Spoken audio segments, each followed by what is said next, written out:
So, chapter 13 left a big impression on everybody online. Basically, if you read it, you know what I'm talking about. Fortunately, I, Hogtap, am too smart to get into pointless debates with annoying people online. If you can't stomach these things, that is perfectly understandable. If you can't stomach it, then there is no need to be a dickhead to people who can't.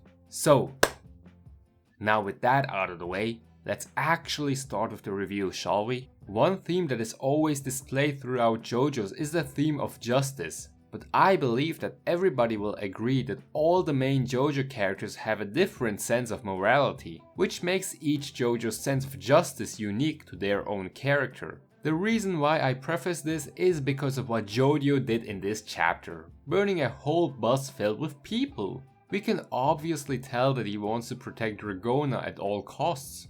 So anybody who harms the people he is closest to, he will not hesitate to attack. However, Jodio, being the little psychopath that he is, also simply attacks everybody on the bus. I'm glad Araki didn't simply fill the entire bus with people who hate Dragona, because that would have made all the readers agree that what Jodio did was justified. This way, the matter becomes much more complex. I personally think that Jodio should not have done that at all.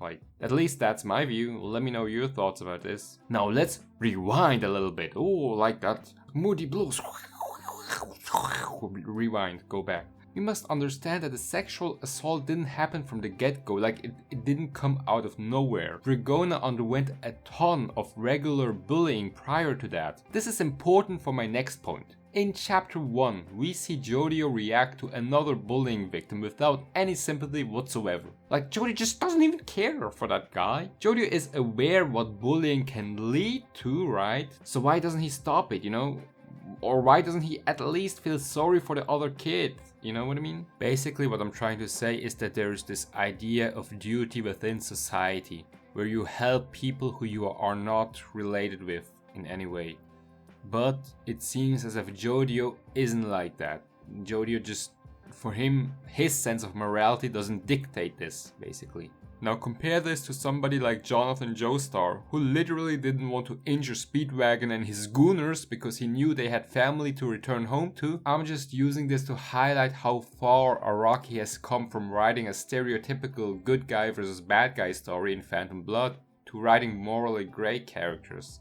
We could also assume that one of the reasons Jodio didn't want to do anything to help that bullying victim in chapter 1 is because of the trauma he had from the last time he tried to protect somebody. It all essentially backfired in the most random turn of events, so Jodio might still believe that it is his fault that his mother and his father ended up being divorced. I feel like Dragona underwent quite a lot of development throughout the years. During the flashback they seemed really timid and shy, and in the present they feel a lot more confident.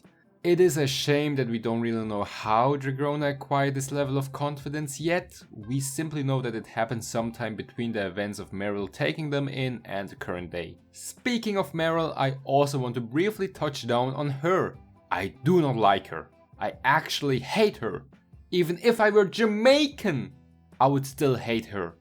Merill might be in the top 10 most evil characters in JoJo's. She clearly knows that Dragona and Jodio come from a broken home, and then she goes and brings them into a world of crime to work for her? Are you kidding me? She likely knows that they have stands too, because why else would she ask two random kids to help her commit crimes? And it's actually worse if she didn't know that they had stands, because then she essentially just wants to use them as disposable pawns. I just personally have this big hatred against people who exploit children for work, especially work like this. She reminds me of an evil version of Bucciarati. Instead of taking broken people and helping them find an alternative way of life in a world of crime, while still adhering to some basic moral standards, she takes broken kids and makes them do crime for her benefit. Are there other things I forgot to touch on? Let me know.